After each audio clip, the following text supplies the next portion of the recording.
හරි යාළුවනේ ඉතින් ඔන්න මම මේ විදිහට Plex app එකට log වෙනවා. ඉතින් Plex app එකට මේ විදිහට log වෙන fingerprint එක තියාගෙන නිතරම උඩ password එක ඔයාලට භාවිතා කරන්න අවශ්‍ය වෙන්නේ නැහැ. හරි. ඉතින් අපි යන්නේ පරණ transaction එකක්. ඒ කියන්නේ අපි කලින් payment කරපු transaction එකක් බලන්න මේ විදිහට history වලට ගියා.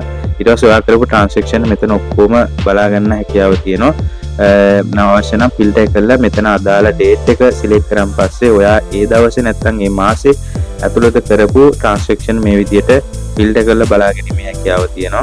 ඉතින් මේ විදිහට ඔන්න ඒ කාලය ඇතුළත ෆිල්ටර් කරපු transaction බලා ගන්න පුළුවන්. හරි ඊට පස්සේ දැන් මම බලන්නේ මෙතන transaction එකක් උඩ මම touch කරනවා. ඒ touch කරන් පස්සේ ඔයාලට මෙතන scroll කරලා පල්ලෙහාට ගියන් පස්සේ මෙතන තියෙනවා share කියලා icon එකක් තියෙනවා. ඒතර මේ share කියන icon එක touch කරලා ඔයාලට පුළුවන් මේ ඔයා කරපු transaction එකේ PDF එක open කරගන්න පුළුවන්. ඒතර මේක ඔයාලට පුළුවන් WhatsApp එක through share කරන්න.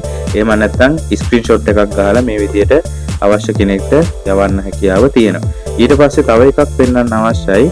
දැන් සමහර ලාවට ඔයා transaction එකක් කරලා ඒක fail වෙලා තියෙනවා නම් මේ විදිහට රතු පාට icon එකක් විදිහට පෙන්වුම් කරනවා.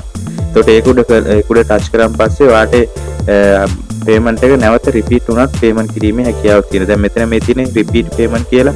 එතකොට මේ repeat payment වල touch කරන් පස්සේ ආයේ නැවත අදාළ තොරතුරු ඇතුළත් කර ඉන්න අවශ්‍ය නැහැ. amount එක ගැහුවා.